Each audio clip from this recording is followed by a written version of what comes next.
தென்னாட்டுடைய சிவனே போற்றி, எந்நாட்டவர்க்கும் இறைவா போற்றி. ஓம் விக்னேஸ்வராய நமக.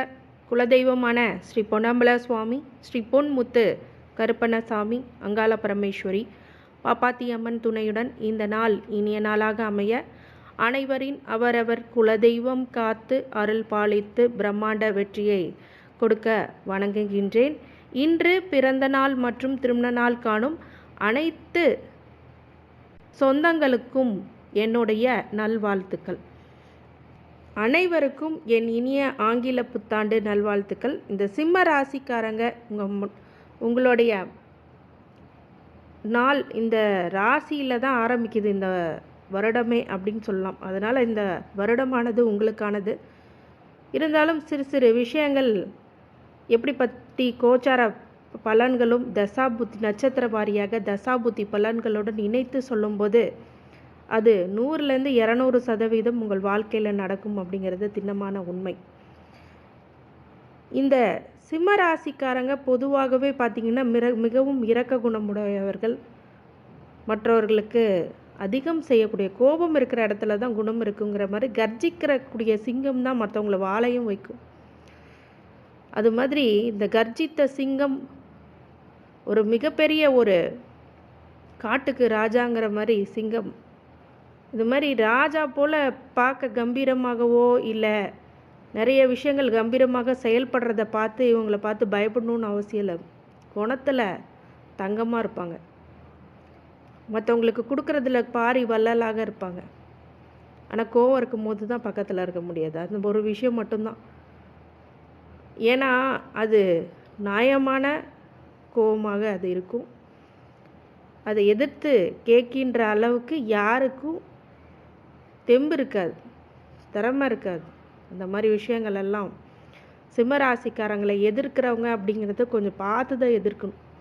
அந்த அளவுக்கு சிம்மம் அப்படிங்கிறது ஒரு பெரிய ஒரு சிங்கத்தை போல. சில பேர் சொல்லுவாங்க சிம்மராசினா ரொம்ப அமைதியாக இருக்கிறாங்களே அப்படின்னு கேட்பாங்க.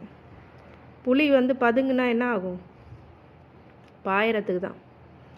அமைதியாக இருந்தாலும் கவனிச்சிட்டு தான் இருப்பாங்க. யார் யார் என்னென்ன பண்ணுறாங்க, எப்படி பண்ணுறாங்க, என்ன செய்கிறாங்க, அவங்களுக்கு என்னெல்லாம் நம்ம பண்ணணும். கோவம் வந்துச்சுன்னா அந்த அமைதியெலாம் வேறு மாதிரி இருக்கும். கடலுக்கு அடி இருக்கின்ற எரிமலை எப்படி இருக்க போதோ அது மாதிரி தான்.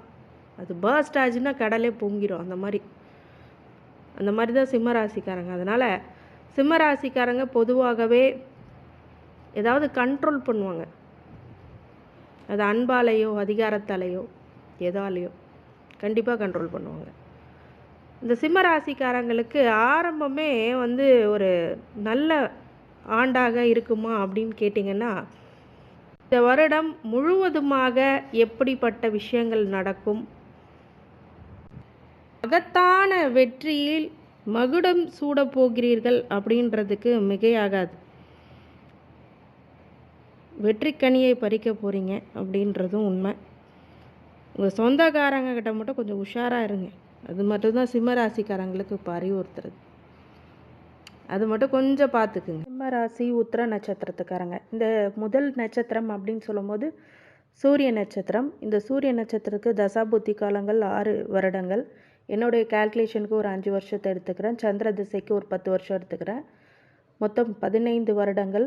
செவ்வாய் திசையுடன் சேர்த்தா 7 வருடங்கள். மொத்தம் 22 வருடங்களுக்கு படிப்பு சிறப்பான ஒரு வகையில் அமையும் அப்படின்னு சொல்லலாம். இப்போ இருக்கிற இந்த ஸ்டடீஸ் சம்மந்தப்பட்ட அனைத்து மாணவர்களுக்கும் இப்போது நல்ல மதிப்பெண் எடுக்கக்கூடிய காலகட்டம் அப்படின்னு சொல்லலாம்.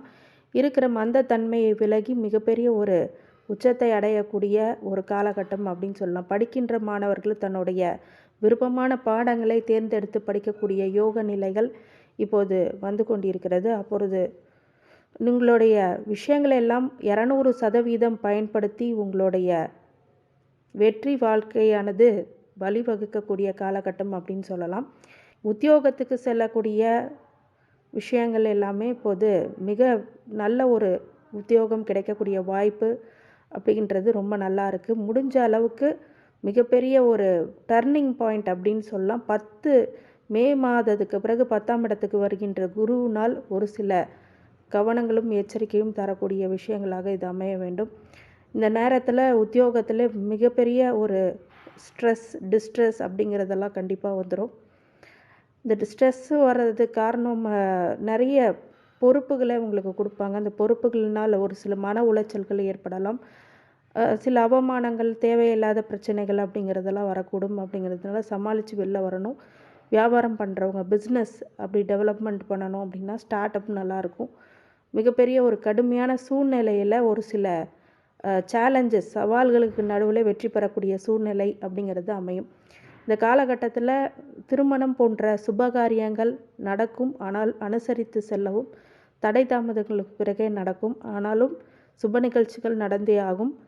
சுப நிகழ்ச்சிகளுக்கு பிறகு கணவன் மனைவியாக இருக்கும் பட்சத்தில் ஒரு சில நெருடல்களும், சண்டைகளும், பிரச்சனைகளும் ஒரு சில விஷயங்கள் ஆரம்பிக்கும். எச்சரிக்கையாகவும் கவனமாக இருக்கும். மாற்றுப்பாலினத்தினருடன் மிக கவனமாக இருக்கக்கூடிய காலகட்டம்னு சொல்லலாம். அனைத்து வகையிலுமே உங்களுக்கு சிறப்பான வருடமாக இருக்கும் போது பட்சத்தில் ஒரு சில கணவன் மனைவிக்குள்ளே உள்ள பிஸ்னஸ் பார்ட்னர் வழியில் ஒரு சில ப்ராப்ளம்ஸ் இருக்கிறதுனால அதில் கொஞ்சம் எச்சரிக்கையாக முன்னுக்கு பின்ன யோசனை செய்து முடிவு செய்வது அப்படிங்கிறது மிகப்பெரிய நன்மையை உங்களுக்கு கொடுத்துரும். அடுத்தது ராகு திசை 22 வயசுலேருந்து 40 வயசு வரைக்கும். இந்த காலகட்டத்தில் மிக சிறப்பான பிரம்மாண்ட வளர்ச்சியை கொடுக்கக்கூடிய காலகட்டம் என்பதனால மிகப்பெரிய யோக நிலைகள் இப்போது உங்களுக்கு படிப்படியாக வரும். ராகு திசை மட்டுமே ஜோதிட ஆலோசனைக்கு எனக்கு கால் பண்ணி அந்த ராகு திசை உங்களுக்கு எப்படிப்பட்ட யோகமோ அவயோக திசையா அப்படிங்கிறது நீங்கள் உங்களோட ஜனன கால ஜாதகத்தில் தெரிய வரும். பொதுவாகவே ராகு திசை சிம்மராசிக்காரங்களுக்கு மிகுந்த யோக திசையாகவே இருக்கும் அப்படின்னு சொன்னால் அப்படின்னா, ராகு திசை சூரியனுக்கும் சந்திரனுக்கும் ஒரு ஆகாத ஒரு கிரகம். அப்படிங்கும்போது ஒரு சில தவறுகள் நடக்கலாம். ஆனால் வியாபாரத்தில் ஒரு சில பிரம்மாண்ட வளர்ச்சியை ஏற்படுத்தக்கூடிய காலகட்டம். ஆனாலும் யோசித்து பிறகே அகலக்கால் வைக்காமல் இருப்பது ரொம்ப நல்லது. மிகப்பெரிய மாற்று நிலை சார்ந்த உத்தியோகமும் தொழிலும் மிகப்பெரிய ஒரு மாற்றத்தையும் ஏற்படுத்திக்கூடும். மிக பிரம்மாண்ட வளர்ச்சியை ஏற்படுத்தக்கூடும். புத்திரபாக்கியம் இல்லாதவங்களுக்கு இப்போ புத்திரபாக்கியம் ஏற்படும். திருமணம் ஆகாதவர்களுக்கு நல்லபடியான திருமணம் யோக பலன்கள் அமையும். நல்ல கணவர், நல்ல மனைவி அமையக்கூடிய யோக நிலைகள் இருந்தாலும் ஒரு சில தொந்தரவுகள் வரக்கூடிய நிலைமை இந்த தசாபுத்தி காலங்களில் இருக்கும். மாற்றுப்பாலினருடன் ரொம்ப ஜாக்கிரதையாக இருப்பது ரொம்ப நல்லது. கடன் வகையில் அகலக்கால் வைக்காமல் இருப்பது ரொம்ப நல்லது. ஓரளவுக்கு லோன் வாங்கிறது ரொம்ப நல்லதை கொடுக்கும். அதே மாதிரி மிகப்பெரிய ஒரு பண வரவுகள் உங்களுக்கு காத்து கொண்டு இருக்கிறது. பெரிய வீட்டில் இருக்கிற பெரியவங்களுடைய உடல்நிலையில் கொஞ்சம் கவனமாக இருக்கக்கூடிய காலகட்டம்.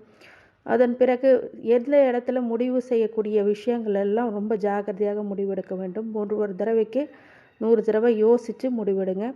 குரு திசை 40 வயசுலேருந்து 56 வயசு. இந்த குரு திசை காலங்களில் உங்களுக்கு லேட் மேரேஜ் ஆகாதவங்களுக்கு லேட் மேரேஜ் ஆகிடும். செகண்ட் மேரேஜ் ஆகாதவங்களுக்கு செகண்ட் மேரேஜ் ஆகிடும்.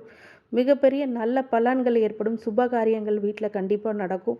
திருமணம் போன்ற வரன்கள் அமையக்கூடிய உங்கள் பையன் பிள்ளைகளுக்கு நல்ல வரன் கிடைக்கக்கூடிய விஷயங்கள் அமையும். நல்ல ஒரு பிராப்தம் ஏற்படும். வெளிநாட்டுக்கு செல்லக்கூடிய படித்து உத்தியோகம் தொழில் நடத்தக்கூடிய யோகமும் நடக்கும். குரு காலங்களில் அனைவருக்கும் ஒரு நல்வழிப்படுத்தக்கூடிய காரணமாக நீங்கள் அமைவீர்கள். எல்லாத்துக்கும் கைட் பண்ணுவீங்க, சப்போர்ட் பண்ணுவீங்க. இந்த காலகட்டத்தில் மிகப்பெரிய வளர்ச்சிகள் ஏற்படக்கூடிய காலகட்டம் அப்படி இருக்கிறதுனால குரு காலகட்டங்களில் மிகப்பெரிய ஒரு வளர்ச்சியும் முன்னேற்றங்களும் ஏற்படும். அனைத்து வகையிலுமே பிரச்சனைகளிலிருந்து விடுபடுவீர்கள். சுபகாரியங்கள் அனைத்து விஷயங்களும் நடக்கும். கும்பாபிஷேகம் போன்ற விஷயத்தை எடுத்து செய்வீங்க. கிரகப்பிரவேசம் நடத்துவீங்க. திருமண வகையில் ஒரு சில மாற்றங்கள் முன்னேற்றம் ஏற்படும். அனைத்து வகையான உறவினர்கள் வழியில் வருகின்ற பிரச்சனைகள் குறையும். கடன் பிரச்சனைகள் குறையும். இந்த நேரத்தில் சுமூகமாக வீடு வாங்குவீங்க, வண்டி வாகனம் புதுசாக வாங்குவீங்க. நிறைய பிரச்சனைகள் இப்போது முடியும். நிறைய விஷயங்கள் நல்ல விஷயங்கள் நடக்கும். குரு 6, 8, 12 மறையாமலும் நீசம் பெறாமலோ வக்ரம் அடையாமலும் இருந்தால் ஒரு சில நன்மைகளை ஏற்படுத்தும். சனி திசை 56 வயசுலேருந்து 75 வயசு வரைக்கும், 56லேருந்து 75 வயசு வரைக்கும் இந்த சனி திசை காலங்களில் சிம்ம ராசிக்காரங்க மிகுந்த கவனமாக இருக்கக்கூடிய காலகட்டம் அப்படின்னு சொல்லலாம். எல்லா வகையிலுமே கவனமாக இருக்கிற விஷயம். நெகட்டிவாக சொல்ல விரும்பல. சில வழிபாடுகளும் சித்தர் வழிபாடுகளும் ஆன்மீக வழிபாதைகள் மட்டுமே நிம்மதியை தரும். மற்ற வகையில் எல்லா வகையிலும் பொறுமையும் எச்சரிக்கையும் கவனமும் கண்டிப்பாக இருக்கக்கூடிய சனி காலங்கள் அப்படின்னு சொல்லலாம். உத்தியோகத்தில் மிகப்பெரிய மாற்றங்கள் ஏற்படும். சில பேருக்கு தொழிலில் ஒரு சில நஷ்டங்களும், மாற்றுப்பாளையத்தினரும் ஒரு சில பிரச்சனைகளும், அவமானங்களும், வம்பு வழக்குகளும் ஒரு கஷ்டங்களை கொடுக்கும். கடன், ஆரோக்கிய தொல்லைகள், எதிரிகளால் ஒரு சில விஷயங்கள், செய்வினை கோளாறுகள் போன்ற மறைமுக பிரச்சனைகள் ஏற்படக்கூடிய வாய்ப்புகள் இருக்கிறதுனால சனி திசை காலங்களில் மிக கவனமாகவும் எச்சரிக்கையாகவும் கடந்து செல்வது மிக முக்கியமானதாக கருதப்படுகிறது. ஏற்கனவே பிரச்சனைகள் எல்லாம் இப்போது தலை தூக்கும். அதனால் எல்லாமே யோசித்து ஒவ்வொரு அடியாக எடுத்து வைக்கிறது மிகப்பெரிய கவனத்தை கொடுக்கும். ஒரு 2 வருஷம் நல்லா இருக்கிற மாதிரி இருக்கும். திடீர்னு எல்லாமே ஒரு தலைகீழாக மாறக்கூடிய கிராஃப் வரக்கூடிய காலகட்டம் அப்படின்னு சொல்லலாம். அதனால் மாற்றுப்பாலினத்தினருடன் ஒரு சில விஷயங்களை, பிரச்சனைகளை நீங்கள் வாட்ச் பண்ணிகிட்டே இருந்தீங்கன்னா புரிய வரும். அதனால் மிக நெருக்கடியான காலம் அப்படிங்கிறதுனால எல்லா விஷயங்களும் கொடுக்கல் வாங்கல், சொத்து பிரச்சனைகள் அப்படிங்கிறதெல்லாம் ரொம்ப கவனமாக கையாளக்கூடிய சனி திசை காலங்கள். அடுத்தது புதன் திசை 75 வயசுலேருந்து 92 வயசு வரைக்கும். இந்த திசை காலங்களில் புதன் திசை காலங்களில் 6, 8, 12 ஆகிய இடத்துல மறையாமல் புதன் திசை அஸ்தங்கம் அடையாமல் இருந்தால் இந்த திசை யோக திசை. இந்த கண்டிஷன்ஸ் படி இருந்துச்சுன்னா மட்டும்தான் உங்களுக்கு யோக திசை. சில இடத்துல பார்த்திங்கன்னா புதன் திசை நல்ல ஒரு படிப்பு, வேலை வாய்ப்பெல்லாம் உங்கள் மகன் மகளுக்கு அமையக்கூடிய காலகட்டம், உங்கள் பேரம் பேத்திங்களாலோடு ரொம்ப குதூகலமாக இருக்கக்கூடிய காலகட்டம்னு கூட சொல்லலாம். இந்த புதன் திசை மிகப்பெரிய நன்மைகளை பண்ணுமா அப்படின்னு கேட்டிங்கன்னா, அது உங்கள் ஜனன கால ஜாதகத்தை செக் பண்ணி பார்க்கணும். அதுக்கு ஜோதிட ஆலோசனைக்கு இந்த நம்பருக்கு கால் பண்ணி நீங்கள் கேட்டிங்கன்னா முழு விவரத்துடன் கூடிய துல்லியமான கணிப்பு உங்களுக்கு மிக சிறப்பாக தரப்படும்.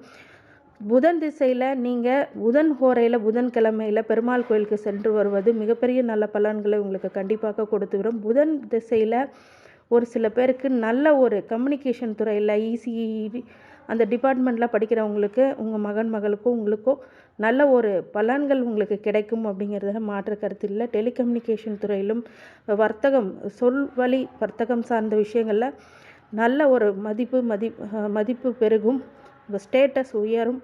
அடுத்தது கேது திசை 92 வயசுலேருந்து 99 வயது. இப்போது ஆன்மீக வழியில் நாட்டம், ஆன்மீக வழியில் ஒரு சில கோயில்களுக்கு சென்று வர்றது அப்படிங்கிறது ரொம்ப நல்லதை கொடுக்கும்.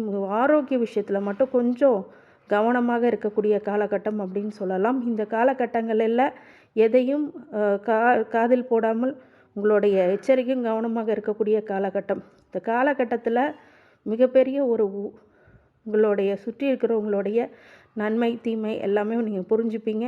அவங்களுடைய கேரக்டரைசேஷன்ஸை புரிஞ்சுப்பீங்க. ஆனாலும் அமைதி, கவனம், அப்புறம் மனசுக்கு பிடிக்கிற விஷயங்களை தேர்ந்தெடுத்து செய்வது அப்படிங்கிறது ரொம்ப நல்ல பலன்கள் உங்களுக்கு கொடுக்கும். இந்த சிம்ம ராசி உத்திர நட்சத்திரக்காரங்க வழிபாடுகளாக நரசிம்மர் வழிபாடு, அது இல்லாமல் வராகி வழிபாடு, சித்தர் வழிபாடு மற்றும் குலதெய்வ வழிபாடு மிக முக்கியமானதாக பார்க்கப்படுகிறது. உங்களுடைய சூரிய இதில் ஞாயிற்றுக்கிழமை தோறும் சிவ வழிபாடு சூரிய ஹோரையில் பண்ணுறது மிகப்பெரிய நல்ல ஒரு மாற்றத்தையும் முன்னேற்றத்தையும் கண்டிப்பாக உங்களுக்கு கொடுக்கும் அப்படின்னு சொன்னால் அதுக்கு மாற்று கருத்துக்கு இடமல்ல.